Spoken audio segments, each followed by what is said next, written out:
So I'm just sitting here and something came to me to talk about this. And forgive me if I go a little bit all over the place with this because it's a lot.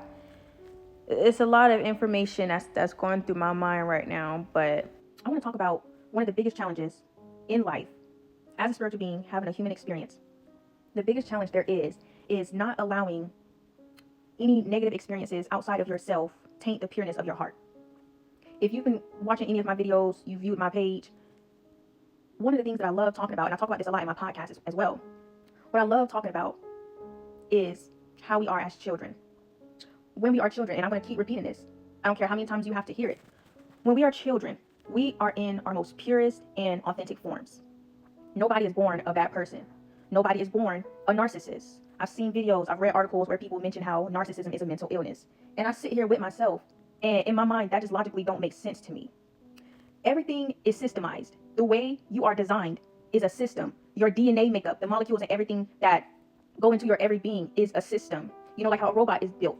Whoever is the developer, whoever is the maker, creator of that robot, they have to design a mechanism. They have to design a system for that robot to operate. The sound of the robot's voice, the way that the robot is going to maneuver through certain things. If that robot is to have certain feelings, it's all a system.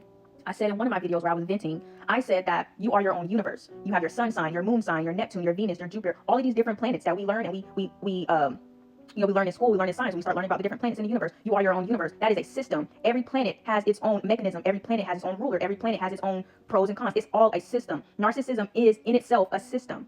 So when you have negative experiences, whether that's through people, whether that's in certain environments, the challenge for you is to not allow these external experiences with these people in these places to taint the pureness of your heart, because your heart also is its own system.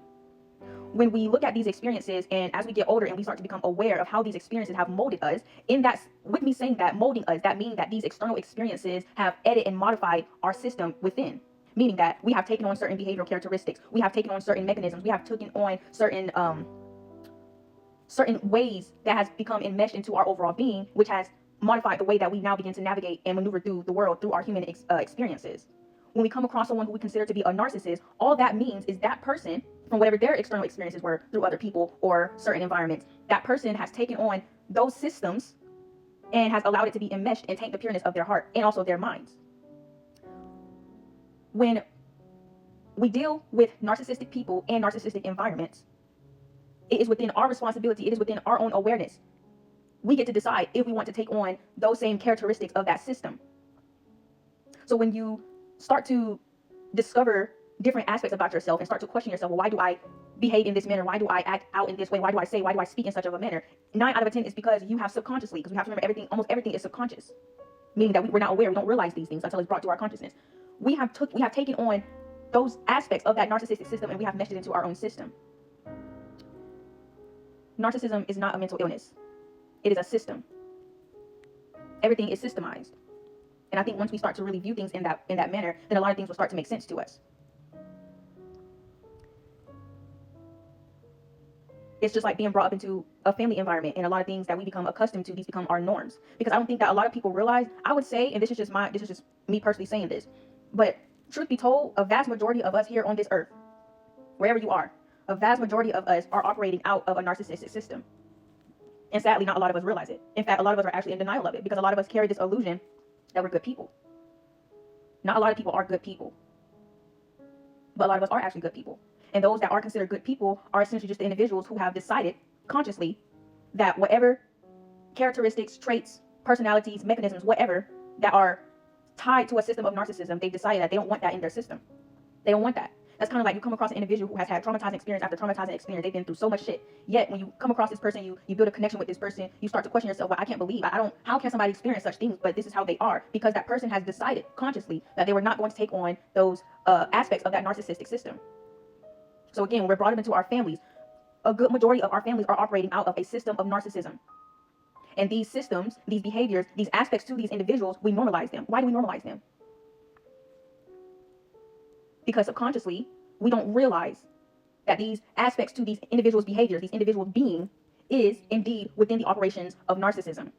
So when you come across an individual who you consider them to be a narcissist, in whatever way you may see or think or perceive that person to be a narcissist. Anybody that is a narcissist is essentially a person that has accepted, because you gotta remember that what you don't change, whatever you choose to accept. I mean, whatever you don't change is what you choose to accept. So a person that is considered a narcissist is essentially an individual who, just like any other human being, has been given the opportunity, whether that was an opportunity through another person or through an environment, where certain aspects about themselves was brought to their awareness. They were given the opportunity. You either want to keep these aspects a part of your system, a part of your programming, or do you want to modify them in some way, improve them in some way.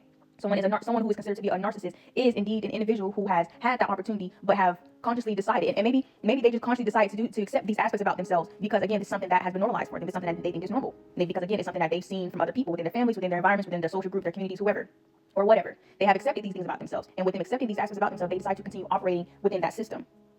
So you choosing to not allow yourself to succumb to these certain aspects of the system of narcissism, you have decided within yourself that despite what you see from other people, whether that's your family, your social groups, your environments that you find yourself in, whatever, you decide for yourself that you're not going to allow certain aspects of that system to, again, taint your every being. And I think that's all I have to say about that.